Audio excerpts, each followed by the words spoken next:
భద్రాద్రి కొత్తగూడెం జిల్లా సోమలగూడెం గ్రామంలోని ధాన్యం కొనుగోలు కేంద్రంలో కురిసిన వర్షానికి వరి ధాన్యం తడిసి ముద్దైపోవడంతో రైతులు ఆందోళన చెందుతున్నారు. ధాన్యం కొనుగోలు కేంద్రం ఆ గ్రామాల రైతుల పాలిట శాపంగా మారిందనే చెప్పాలి. ఓ పక్క అధిక వర్షాలతో వాతావరణం రైతులను ఉక్కిరిబిక్కిరి చేస్తుంటే మరోపక్క వ్యవసాయ శాఖ అధికారుల పనితీరుతో వారు అసంతృప్తిని చెందుతున్నారు. అధిక వర్షాలతో రైతులు దిక్కుతోచక అప్పు చేసి తారుబలలు కొనుక్కొని ఎగుమతులు జరుగుతాయని ఎంతో ఎదురు చూసిన అడియాసే అయింది. స్థానిక ధాన్యం కొనుగోలు కేంద్రంపై ప్రభుత్వం దృష్టి సారించాలని రైతులు కోరుతున్నారు.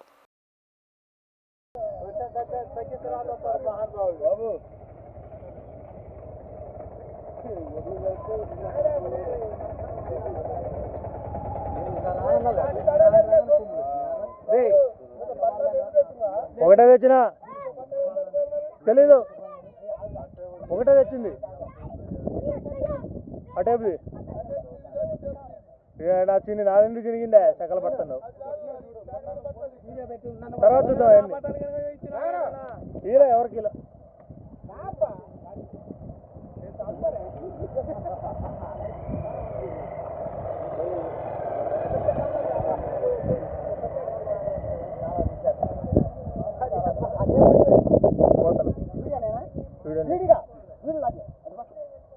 ఎంతసేపు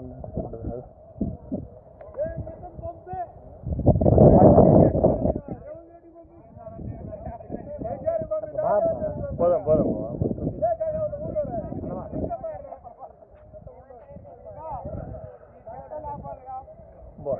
నీళ్ళు ఉంది ఫుల్గా.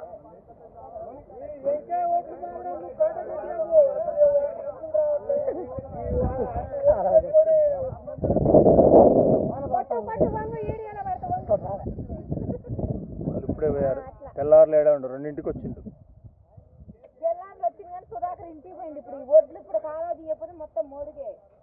ఏదన్నా కానీ ఏం చేస్తున్నాం.